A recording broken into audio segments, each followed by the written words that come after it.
எப்பயோ எடுத்த படம். அது இப்ப கரண்ட் ட்ரெண்டுக்கு அது ட்ரெண்ட் ஆயி போயிட்டு இருக்குது. அதான் அவர்லாம் ஒரு லெஜெண்டுன்னு சொல்றோம்ல. இது எப்ப பார்த்தாலும் பொருந்தும் அப்படிங்கிற மாரி தான் இருக்கு இந்த படம். இருந்தது. பழைய ஃபீலிங்கு, அந்த ரொமான்ஸு, அவரோட பேச்சு எல்லாமே ரொம்ப பிடிக்கும். அண்ணாவ ரொம்ப மிஸ் பண்றோம். கொஞ்சம் படம் குடுப்பாங்கன்னு பார்க்குறேன், குடுக்க மாட்றாங்க. இந்த படம் பார்த்துட்டீங்க. ஆமா, நான் ஆல்ரெடி கூட போறீங்க. ஆமா. இப்ப இருக்க பாலிடிக்ஸ் அப்படியே அப்பவே எடுத்திருக்காருங்க. இப்போ இந்த நியூ ஃபார்மேட்ல பார்க்குறது இன்னும் நல்லா இருக்கு. மணிவண்ணன் சார் இப்போ இல்லாத மாதிரியே தெரில, இருக்கிற மாதிரி தான் தெரியுது இந்த படம் பார்த்து. அருமையான படம். எல்லாரும் இந்த ஸ்கூல் லீவில் வந்து தேட்டரில் பாருங்கள். மணிவண்ணன் சார் பிடிச்சிட்டாரு. இப்ப இருக்க பாலிடிக்ஸ் அப்படியே அப்பவே எடுத்திருக்காருங்க. ஆமாம் சார் அந்த பழைய இதுதான் வந்து பார்த்தோம் சார். ஃபஸ்ட்டு இதே கமலா தேட்டர் தான் பார்த்தேன். ரொம்ப நல்லா இருக்கு. இந்த டைமில் நல்லா ரிலீஸ் பண்ணாங்க, நல்லா இருக்கு சார். ரொம்ப சிறப்பு சார். அந்த அது எஃபெக்ட் அப்படியே இருக்கு சார். அந்த எலெக்ஷன் நல்லா இருக்கு. எப்ப எப்பயோ எடுத்த படம்.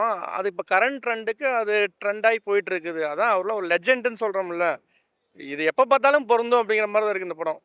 இன்னொன்று பார்க்கறதுக்கு நல்லா இருக்கு. மக்கள் பார்த்து அதை முடிவு பண்ற விஷயம் தானே. அப்ப இருக்கிற நையாண்டி நக்கல் எல்லாமே இப்பவும் சில விஷயங்கள் வந்து அது தொடர்புல தான் இருக்கு. அது என்ன சொல்றது? அது மக்கள் பார்த்து அது எடுக்கிற விஷயம் தானே அது. இது மக்கள் பார்த்துட்டாங்கல்ல. பார்த்துட்டாங்க, அதனால விட்டுருக்காங்க. இன்னொன்று எலெக்ஷன் டைமு விட்டா நல்லா போகும். ரசித்த படம் தாங்க இது. எல்லாருமே மக்கள் ரசித்த படம் தானே. அதனால் கன்ஃபார்மாக நல்லா இருக்கு. இப்போ இந்த நியூ ஃபார்மேட்டில் பார்க்குறது இன்னும் நல்லா இருக்கு. ஆமாம்மா, இது இன்னும் எத்தனை முறை பார்த்தாலும் சலிக்காத அந்த லிஸ்ட்டில் வருது இல்லை இந்த படமும். அதனால் நல்லா இருக்கு. மணிவண்ணன் சார்லாம் சொல்லவே தேவையில்ல. சத்யராஜ் சார், மணிவண்ணன் சார்லாம் ரொம்ப நல்லா இருக்குங்க. அது அன்னைக்கு வந்து பேப்பரில் ஓட் பண்ணாங்க. அது அந்த ட்ரெண்டில் இருந்துச்சு. இப்போல்லாம் நியூஸில் பார்த்துட்றாங்கல்ல, யார் லீடிங் போகிறாங்க பிடிக்கிறாங்கன்ட்டு. அன்னைக்கு மைக் செட்டில் அனௌன்ஸ் பண்ணிட்டுருந்தாங்க. ஸோ அதெல்லாம் என்ன போக போக என்ன டிஃப்ரென்ஸாக மாறிட்டே தான் இருக்கும் சொல்லுங்க. அது எப்போ பார்த்தாலும் அது வந்து அது ஒரு கல்ட்டு சினிமா தான். அதில் ஒரு நக்கல் இருக்குல்ல, ஒரு நையாண்டி இருக்குது. அதான் சொல்லவே தேவையில்ல, நல்லா இருக்குது. செம்மையா இருந்தது. அது வேற லெவல் நல்லா இருந்தது. இப்ப இருக்கிறவங்களோட டாப்பா இருக்குல்ல, எலெக்ஷன் டைமுக்கு தேவையான இதுதான் அது. அது செம்மையா இருந்தது. இருந்தது. பழைய ஃபீலிங்கு, அந்த ரொமான்ஸு, அவரோட பேச்சு எல்லாமே ரொம்ப பிடிக்கும். அண்ணாவ ரொம்ப மிஸ் பண்றோம். கொஞ்சம் படம் குடுப்பாங்கன்னு பார்க்குறேன், குடுக்க மாட்றாங்க. இந்த படம் பார்த்துட்டீங்க. ஆமா, நான் ஆல்ரெடி கூட போறீங்க. ஆமா. சேஞ்சஸ்னா தளபதி தான். ஜனநாயகம் ஏன் விடல?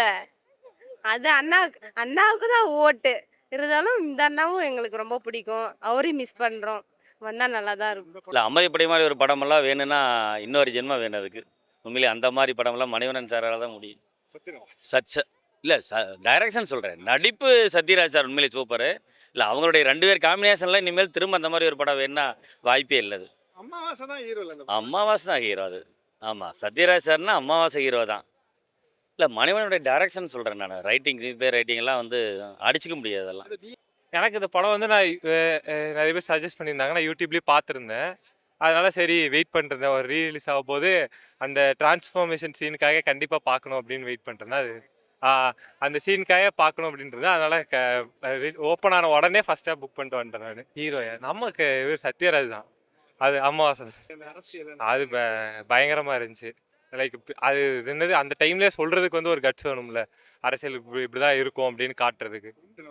ஆமாம், அதனால தான் சரி இப்போ தான் ஓட் போட போகிற ஃபஸ்ட் டைம் ஓட்டுறேன் நான். சரி பார்ப்போம். பார்த்ததுக்கப்புறம் தான் ஓகே இந்த மாதிரி தான் இருக்குது, கிரவுண்ட் ரியாலிட்டி இப்படி தான் இருக்குது அப்படின்னு இருக்கு. ஃபஸ்ட்டு வந்து விஜய் ஓட்டு போட்டுருந்தேன். இப்போ வந்து லைக் யோசிச்சுட்டு இருக்கேன் நான். அண்ணாமலை இருந்திருந்தால் அவருக்கு போடலாம் அப்படின்னு ஒரு ஐடியா இருந்துச்சு. லைக் அவர் படித்தவருன்ற ஒரு காரணத்துக்காக போடலான் இருந்துச்சு. இப்போ அவர் இல்லை, யோசிச்சுட்டு இருக்கேன் யாருக்கு போடலாம் அப்படின்னு. அமைதிப்படைன்னொடனே இன்னைக்கு 6 மணிக்கு வேலை முடிஞ்சிச்சு, ஒர்க் முடிஞ்சு பார்த்தவொடனே போயிட்டேன். ஏன்னா மணிவண்ணன் சார், சத்யராஜ் சார் திரும்ப பார்த்துட்டே இருப்பேன். அவர்னா சாதாரண ஆக்டராக அவர் பாகுபலி இப்போ வந்த படத்துல கலக்கிட்டார்.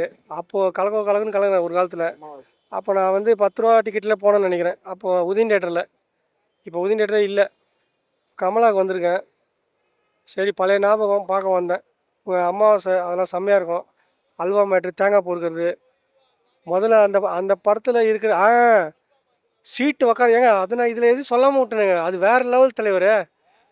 அந்த எலெக்ஷன் ஓட்டு எண்ணும் போது கொஞ்சம் கொஞ்சமாக சீட்டில் உட்காருவார். அது சத்தியமாக இப்போ கூட பார்த்துட்டே இருக்கலாம். நான் எதுவும் சொல்லாமல் விட்டேனே, அதுதாங்க ஹைலைட்டு. அந்த ஊட்டி மேட்டரில் அவர் கொஞ்சம் கொஞ்சமாக சீட்டில் நவுந்து உட்காருவார். நாகராஜன் சோழன் எம்எல்ஏ இவ்வளோ வாக்கு வந்திருக்கு, நாகராஜன் சோழன் வாக்கு இவ்வளோ சொல்லும் போது அப்படியே நவுந்து உட்காருவார். அதான் ஹைலைட்டு.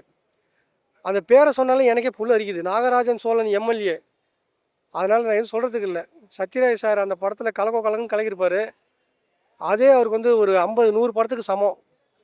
ஏன்னா அப்போ நான் பார்க்கும்போது அதான் 10 ரூபா டிக்கெட்டில் பார்த்தேன் உந்தி தேட்டரில். வேறு லெவல் அந்த படம். அந்த படம் ஒரிஜினலாகவே இருக்குங்க உண்மையிலேயே. அது படம் எடுத்த மாதிரியே இருக்காது. படம் எடுத்த டேரக்டருக்கு ரொம்ப நன்றி. மணிவண்ணன் சார் இப்போ இல்லாத மாதிரியே தெரில, இருக்கிற மாதிரி தான் தெரியுது இந்த படம் பார்த்து. அருமையான படம். எல்லோரும் இந்த ஸ்கூல் லீவில் வந்து தேட்டரில் பாருங்கள். 18 வயசு பசங்க, 20 வயசு பசங்க, 25 வயசு பசங்க வந்து பாருங்கள். உங்களுக்கு கொஞ்சம் எலெக்ஷன் அப்படின்னா என்ன, ஒரு நக்கலாக கலாய்க்கிறதுனா என்ன, எலெக்ஷனில் ஏமாத்துறவன் எப்படி, நல்லவன் எப்படின்றது இந்த படத்தில் தெரியும். ஓட்டு மாத்திர சக்தி இல்லை, அது தெரில எனக்கு. படத்தை பார்த்தா கொஞ்சம் நாலேஜ் வரும். இப்போ நான் பார்த்தேன், எனக்கு கொஞ்சம் நாலேஜ். மறுபடியும் திரும்பவும் நான் ஃப்ரெஷ்ஷாக பார்க்குறேன். ஆல்ரெடி நாலேஜ் இருக்குது, இருந்தாலும் இந்த படத்தை பார்த்தா ஒரு ஃப்ரெஷ்னஸ். அதெல்லாம் வந்து பாருங்கள். ஓட்டு அவனோட இது உரிமை, அது யாருக்கு வேணால் போடுங்க, அவ்வளோதான். பார்த்து போடுங்க, நல்லது பண்ணுறவங்களுக்கு போடுங்க. உங்களுக்கே தெரியும்ல, 5 நிமிஷம் உட்காருங்க, தனியாக யோசிச்சு பாருங்கள் யாருக்கு போடணும், என்ன பண்ணணும், இந்த நாடு எப்படி இருக்குது, நல்லா இருக்கா, எதுக்கு போட்டால் நல்லா வரும் கிடைக்குன்றது ஃபாலோ பண்ணி போடுங்க, அவ்வளோதான். ஓகேவா? நன்றி, பாய். ப்ரோ அதுதான் ஒருத்தர் வந்துட்டு ஒரு மக்களுக்காக அப்படிங்கும்போது நெக்ஸ்ட் ஒரு ஸ்டெப் எடுத்து வைக்கும் போது யாராக இருந்தாலுமே நம்ம புதுசாக ஒரு விஷயம் எடுத்து வைக்கும் போது நம்ம கூட இருக்கவங்களே நமக்கு பழி வாங்குவாங்க. அந்த மாதிரி தான் அரசியலுக்கு வராங்க அப்படிங்கும்போது நிறைய பேர் வந்துட்டு ஏதாச்சும் ஒன்று பண்ணணும். சுற்றி இருக்கிறவங்க பரம்பரையாக இருக்கிற கட்சிகளுக்கு மத்தியில் ஒருத்தர் புதுசாக வராருன்னா கண்டிப்பாக நிறைய தடைகள் வரதான் செய்யும். அந்த தடை தான் விஜய் அவர்களுக்கும் வந்திருக்கு. இப்போ சார் தலைவர் சார் அவர் தான் சார். இப்போ நீங்கள் வேணா பாருங்கள், ஏப்ரல் 23ஆம் தேதி நடக்கிற தேர்தலில் மே 4 ஓட்டு என்ற அன்றைக்கி பாருங்கள் சார். யாரெல்லாம் சார் நீங்கள் சொல்கிறீங்களா, அதோட கம்பேர் பண்ணாதீங்கன்னு நான் ஓப்பனாக கேட்குறேன். நீங்கள் எடுத்துக்கங்க, ஜனநாயகன் படத்தை ஜனவரி 9ஆம் தேதி வர வேண்டிய படத்தை அப்படியே நீங்கள் படத்தை விடலை வெளில. அதே சார் விடலை. ஒருத்தர் பார்த்து உங்களுக்கு கவர்மெண்ட் வந்து பார்த்தீங்கன்னா அவங்களுக்கு எது சார் பார்த்து பயம் வருது அவங்களுக்கு? ஏன் எது கூடல படத்தை? ஆனால் கண்டிப்பாக பார்த்தீங்கன்னா தலைவர் தான் சார் பார்த்தீங்கன்னா செய்யும்